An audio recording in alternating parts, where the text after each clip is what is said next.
Yeah, yeah. You tuned in to the official. It's that SilverKeys vibe, let it ride slow. For the late nights with the lights low. When the lights low. If you feeling the sound, hit the like. Subscribe, comment, share, do it right.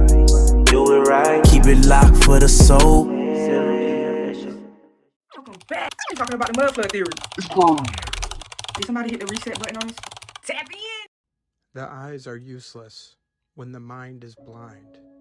We have been blinded by our government-funded education centers to accept only the mainstream narrative, ignoring all the evidence that the eyes see. That is the conclusion I've drawn with a lot of the haters of this mud flood theory. Some are not ready to be broken free of that programming, and some outright refuse. The mud flood is one of the easiest theories to prove. I have shown thousands of photos over the years of doing this, from the railroad tracks not being laid but being unburied, as can even be seen here in recent times, to the massive brick archways buried under meters of soil. Yet some want to laugh and still just think these are basement windows. But that's okay. I don't make these videos for those people. I make them for the awakened few, with open eyes that can see past the lies. We can see our buried history, hidden in plain sight. We can see the beauty of what this realm was and what it can be. And we don't pretend to have all the answers. But that won't stop us from questioning everything and helping others do the same. You guys are the true voice of this movement. I just help put it into words.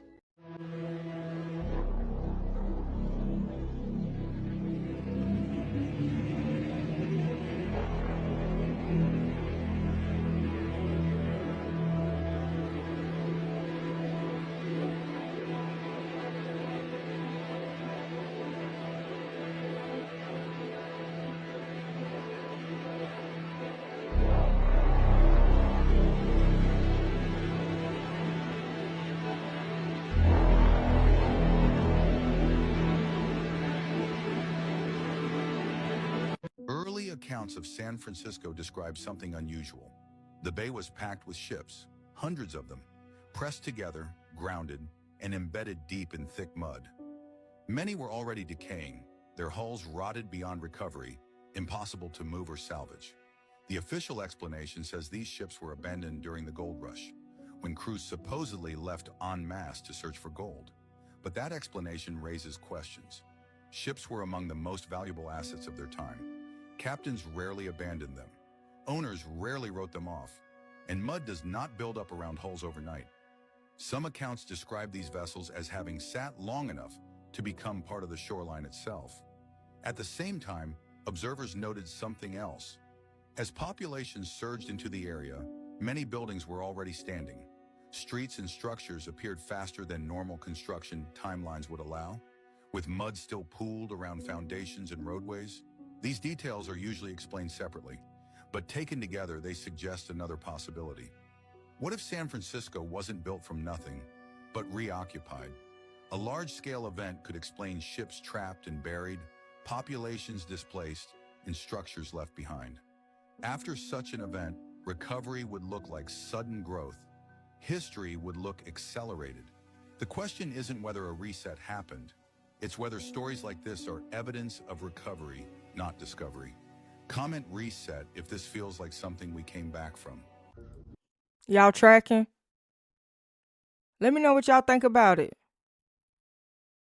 Especially those people who haven't heard about it. Man will choose to take what you built rather than try and build it for himself. Every civilization in this world built on top of the one they conquered. You go to Rome or Jerusalem or Paris, France, and the city stacked on top of towns, stacked on top of villages, on top of one man's house, built on top of one man's cave. We wish it wasn't so, but it is.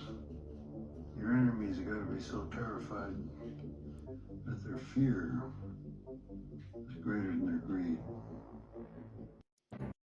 If you tapped in, then you already know they gotta tell us without telling us. They put it in TV shows, movies, even cartoons. Let's tap back in. What's good, world? The Erie Canal system was not built. It wasn't built in a matter of days, weeks, months, or years. It was rediscovered, redeveloped, and repurposed. It is the Great Reset.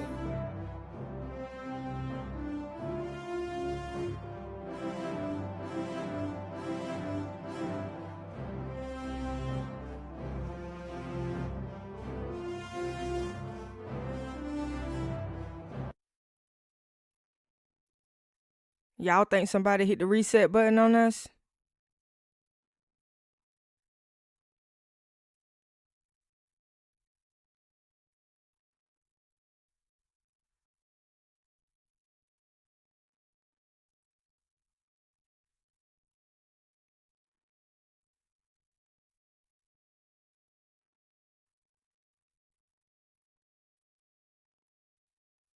You know, things get really weird when you start thinking about mud floods, you know, liquefying of the terrain. What was happening between like the 1860s and the 1920s? You got all these fires, you got all these floods, all these hurricanes, all these storms, and you got the Dust Bowl. What was the experiment? I mean, there were power lines all over the place. And it goes to show you that nobody was thinking that they're putting power lines all over the place. These advanced buildings that are just absolutely stunning, and then you got power lines all over the place? Doesn't make any sense. You wouldn't build a building that is harnessing water energy and all about the water and the beauty of the earth and then put power lines all over the place over here. Well, let's say an electrical storm occurred on the earth, some massive electrical storm. That could actually cause everything to turn into liquid too. If you add enough heat, you can turn things into liquid. I could get the reflection off of this from the sun onto the earth. I could then cause things to turn to liquid. And it's interesting too, because they don't allow you to experiment with high static fields in 2024 if you're around power lines, because the power lines will completely disintegrate. So then you start to sit there and think, okay, well, maybe high static fields turned everything to mush. And then we're on layers and layers and layers and layers and layers of mush. Y'all think we built cities on top of cities? But I guess a better question is, what type of technology did they have where it wasn't supposed to be any technology in that period that built all of those buildings? Some of those buildings have perfect symmetry, perfect alignment with some galaxies and stars and the moon and all this stuff. So what y'all think about that? Do y'all think there were advanced people or an advanced civilization that was more advanced than we are today? Let me know what you think. Let's tap back in. All around the world, old buildings sink into the earth. Windows below the street, doors opening into dirt, basements that look like ground floors. The official story: street levels changed, but entire neighborhoods, entire cities. Some researchers say a mud flood engulfed the old world, burying it under soil and debris 200, 300 years ago. What survived was absorbed, repainted, rebranded.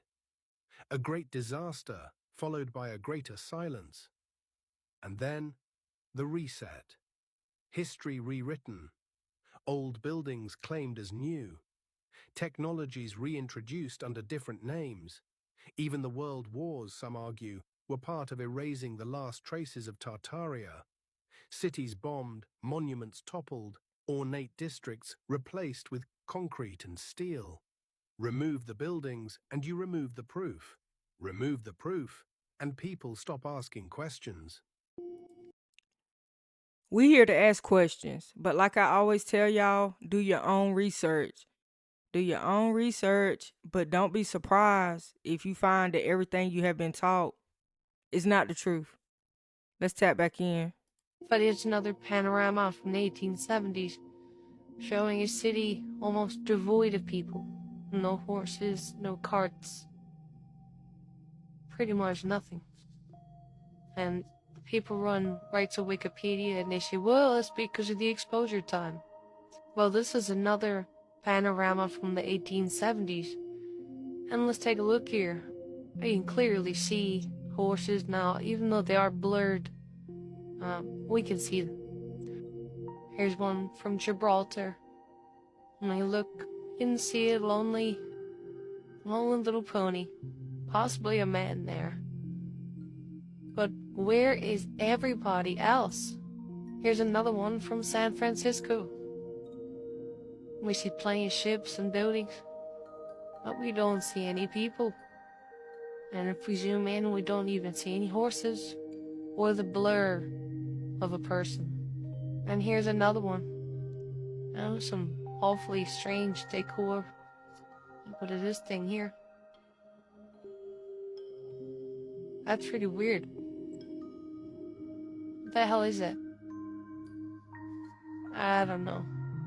But back to the main point, is that you just don't see anybody. I mean, there is some cows though, you know? We clearly have cows. But the severe lack of people, I mean, it just kind of makes you wonder. Look at these, how big these cities are, but we got 3 horses on the road.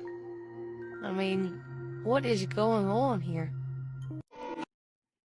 If those pictures are legit, if they are real, what do y'all think the people were? We saw a couple cows, a couple horses, but where were the people? Let me know what you think in the comments.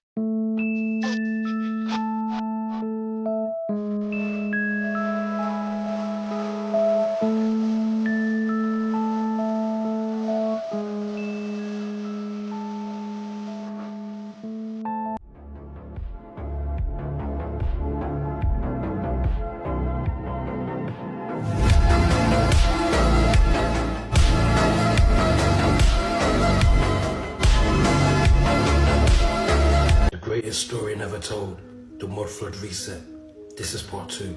Pictures from the middle 1800s show the digging out of this mud flood in partially buried communities. Even today one can see buildings with the lower floor and its windows beneath ground level. Some of the recently dug out former streets which are underground are now tourist attractions. The Paris catacombs are the remains of people killed in the early 1800s by energy weapons. Cities across America have a date of conflagration and destruction where most of the old buildings were destroyed. The new controllers want the memory of the old culture removed. Look more closely at the old buildings in your town. Evidence of Tartarian work abounds. Are there old stone buildings with perfect symmetry and remarkable detail? That may have been converted to a city. If you don't know what Tartarian is, research old map, like one of the very first maps that was put out to the people, and you will see that there was an area or a place called Tartaria. Hall? Engineering marvels with marble pillars that are now federal buildings. Elaborate and lavishly ornamented buildings in big cities that now have the name of some corporation. What happened was the Freemasons came and took control of the Freemasonry. Are there statues or towers that seem out of place and are too skilled in craftsmanship for the early pioneers? Old mansions with elegant, efficient and highly elaborate energy radiators that are mistaken for fireplaces? Are the support pillars of old bridges arc-shaped consisting of big stone blocks? You can also see remnants of the old culture from large carved stones that are just lying around. And if they're tall and smooth on each side, maybe they were once obelisks. Do you ever wonder how towns and cities could spring up so fast in the late 1800s when America was supposed to be still and wild? But who built them? All those heavy stones weighing tons of pounds and different material they use for a horse and a buggy type situation? It don't make sense. But let me know what you think. West mode? The truth is the cities were already built. Only in the later 1800s did most of these vacant cities get repopulated. But some areas like the Bronx in New York remain empty and the excuse was urban decay. Who's the richest and most influential people in your town? Chances are they had ancestors who were given vast tracts of land because of their connections to the new controllers. Nepotism is the rule and favoritism is being played out. The word nepotism is derived from nephew, which originally meant the illegitimate sons of the Pope whom had privileges and offices conferred upon them. Presidents are selected, not elected, and are all related to each other. Presidents are selected and not elected. I can see it. What if our entire history is a lie? What if there was a global empire called Tartaria, erased by a reset we weren't supposed to remember? Let's talk about the mud flood theory. Old maps show Tartaria as a vast empire, spanning Russia, Asia, and even North America. It was said to have free energy, advanced tech, and towering architecture. But by the 1800s, the empire completely vanished from history books. Buildings worldwide show signs of being buried several feet deep, with windows, doors, and floors beneath modern street level. Historians say it's just settling, but some believe a global mud flood wiped out an advanced civilization, resetting history in the 1800s. Photos from the 1800s show empty cities with massive cathedrals, tech-like structures, and no construction crews. Some say these resets happen in cycles, and we're due for another. If Tartaria was real, then what we call history is a cover story, and the mud flood was no accident. It was a planned reset. A planet-wide catastrophe. That's the theory. But strangely enough, that's where the evidence leads us. There's evidence that the first American railroads weren't built. They were dug out and built upon from coast to coast. And of course, we've got these strange evidences of buildings being founded. This is the Lincoln Memorial. Funny how it looks just like the Temple of Baalbek. And then of course we've got all of these cities empty, no commerce, no people, nothing, nowhere. And then all of the world's fairs built in less than a year with millions and millions of visitors, and then instantly destroyed, burnt by these people, the builders, horse and buggy. Why would you build a building so perfect, like go all out to build a building for a world fair just to destroy it? It just don't make sense to me. So let me know what y'all think. Why would people build those buildings that seemed impossible back then just to destroy them? Hammer and chisel. Is what I'm trying to say is, it just doesn't make sense. And the evidence is showing us that what we have been taught is wrong, is actually false, a major deception. And this is not a theory anymore, it's pretty much fact. So like and follow, maybe together we could figure it out. God bless.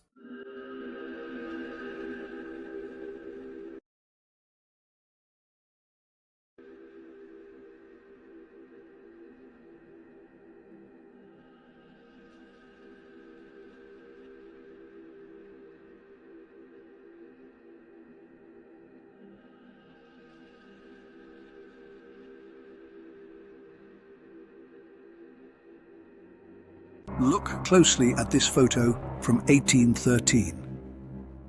It's the city of Krakow in southern Poland, flooded. But this flooding is not normal. It can happen after a hurricane or cyclone, but much bigger. Take a look at the surrounded building that is half submerged. The flooding has been so bad that other nearby buildings are almost completely submerged. So what could have caused this flood in 1813? It was caused by the Great Flood of 1802 following a 600-foot tsunami, and the photograph shows the waters receding 11 years later, and the buildings that were underwater beginning to appear on top. Some have doubts, saying that the camera was invented in 1839, how they photographed the flood of 1813. Well, the camera was invented long ago during the Tartars, and after Tartaria was decimated, destroyed by the Great Flood of 1802. The camera was just reintroduced by parts that control the world today. So the photo in question was taken from the roof of another building, or more likely, from a flying object, for example, a balloon, which was used a lot at the time, and of an individual who survived the Great Flood and had a camera with them. Y'all tracking? They've been lying to you all your life. Everything you thought you knew about the world is an illusion. History is just their story. There's simply no way we built these buildings. People don't seem to understand the scale of these structures. The ornamentation is truly otherworldly. This style of architecture can be found all around the globe. It's really incredible to think about how people used to build them back then and how we do it now. But I don't believe all of this was built with hammers, chisels, horses and carts. I think there's some kind of lost technology at play here. These buildings truly evoke emotions when you look at them. I can't imagine feeling anything similar when looking at one of our modern buildings. It makes sense. The theory goes that Noah's Ark flood story has happened on several occasions and that the Bible is about a life, a generation, from start to finish before it resets again with a new mud flood. But how are they able to remove the earth with such flooding, mud and earth instability? Perhaps these were used. The mud vehicle technology, Tartarian,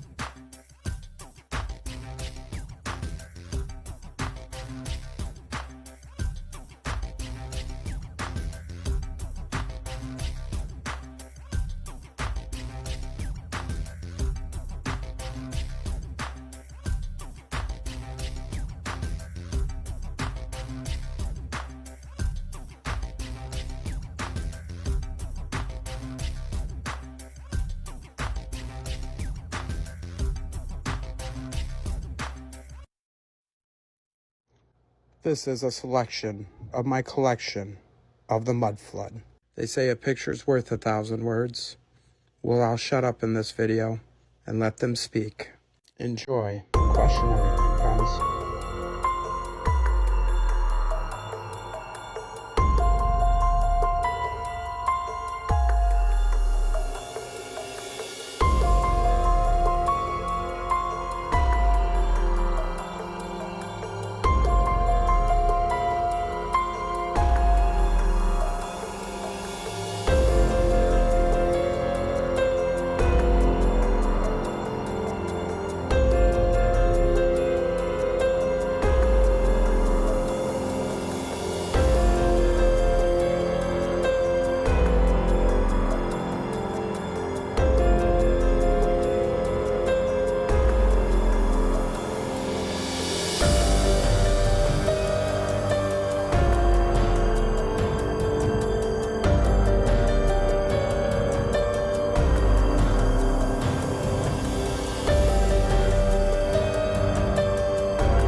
I appreciate y'all for watching. Come back to this channel anytime. Like, comment, subscribe. Until next time, y'all.